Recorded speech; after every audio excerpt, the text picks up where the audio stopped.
John 10, 1 through 6. Jesus said, "It is certainly true that when a man enters the sheep pen, he should use the gate. If he climbs in some other way, he is a robber. He is trying to steal the sheep. But the man who takes care of the sheep enters through the gate. He is the shepherd. The man who guards the gate opens the gate for the shepherd, and the sheep listen to the voice of the shepherd. He calls his own sheep using their names, and he leads them out. He brings all of the sheep out. Then he goes ahead of them and leads them. The sheep follow him because they know his voice. But sheep will never follow someone they don't know. They will run away from him because they don't know his voice." Jesus told the people this story, but they did not understand what he meant. Naming show animals. Two of our grandchildren, Ashlyn and Creed Crabtree, are keepers of show animals, my terminology.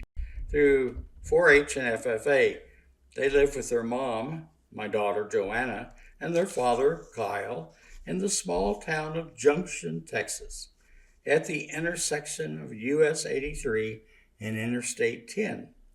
Many of the students of the public schools in Junction show animals at the annual stock show, and if they win, they go on to show in San Antonio, San Angelo, or Kerrville. Some even win prize money for college. Our grandchildren are no exception. Their other grandparents, Marvin and Joe, who live right outside of Junction, usually help them choose, shelter, and transport their show animals. Still, it's up to the grandkids to feed, water, and maintain them. I have heard it said never to name an animal you're going to eat. But since Ashlyn and Creed don't eat the animals, someone else does. I guess that rule doesn't apply.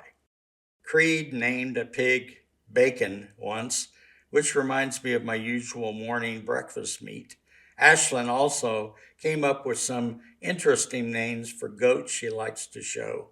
Lily and Crystal are brought to mind.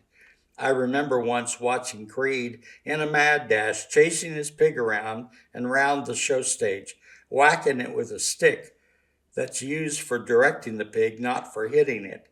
And I remember the incident when Ashlyn's goat got tired of being shown and ran off the stage and out the door, with her running wildly after it. But usually, especially since they've gotten older, the grandkids have not only shown their animals, but have won ribbons, had people with deep pockets buy them, and sometimes even win prize money. Of course, it's put away for college. These moments of triumph and success fill our hearts with joy and pride. The Shepherd King. Many stories about shepherds and sheep exist throughout the Old and New Testament. King David comes to mind. He was the youngest son of Jesse when God commissioned the prophet Samuel to anoint a new king for Israel. David was tending sheep while his brother and dad were at a feast with the prophet Samuel. Wondering which son would be chosen, it so happened that the new king was not even present, but still tending to sheep his older brother had left him in charge of. When David was finally called, he was anointed as the new king. He became a new kind of shepherd over an entirely different flock of sheep. He was to shepherd his people, Israel, through good and challenging times for 40 years. The animals he shepherded earlier probably had names, and those sheep knew his voice. They trusted him to care for and protect them. As king, David's new sheep, his people, had names too, and God knew them all. When David was a young boy tending sheep, he likely had a sheep pen to put them in at night to protect them from robbers and predators trying to steal or harm them. Scripture says too in 1 Samuel 17:30-37 that when David saw the giant Goliath, he told King Saul he would take care of the giant reigning against God and Israel. The king and the young David had this conversation.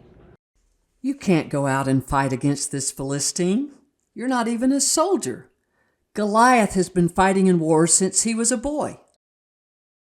But David said to Saul, There were times when I was taking care of my father's sheep that wild animals came to take some sheep from the flock. Once there was a lion and another time a bear.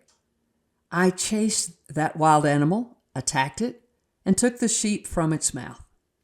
The wild animal jumped on me, but I caught it by the fur under its mouth, and I hit it and killed it. I killed both a lion and a bear like that. And I will kill that foreigner Goliath just like them.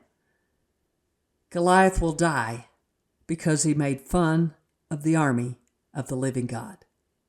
The Lord saved me from the lion and the bear. He will also save me from this Philistine. As king and shepherd of Israel, David needed to protect his people from the pagan people around the borders who would wait for the shepherd king to become distracted with other things. They would then swoop in to steal, kill, and destroy his flock. This role of the shepherd in protecting the flock is a source of security and reinsurance for both the shepherd and the sheep. David wrote many psalms, but the most well-known, even by non-religious people, is Psalms 23, usually called the shepherd's psalm. Being a man after God's own heart, David understood that God was the true shepherd and his shepherd. Psalms 23. The Lord is my shepherd. I will always have everything I need. He gives me green pastures to lie in. He leads me by calm pools of water. He restores my strength. He leads me on right paths to show that he is good. Even if I walk through a valley as dark as the grave, I will not be afraid of any danger, because you are with me. Your rod and staff comfort me. You prepared a meal for me in front of my enemies. You welcomed me as an honored guest. My cup is full and spilling over. Your goodness and mercy will be with me all my life, and I will live in the Lord's house a long, long time.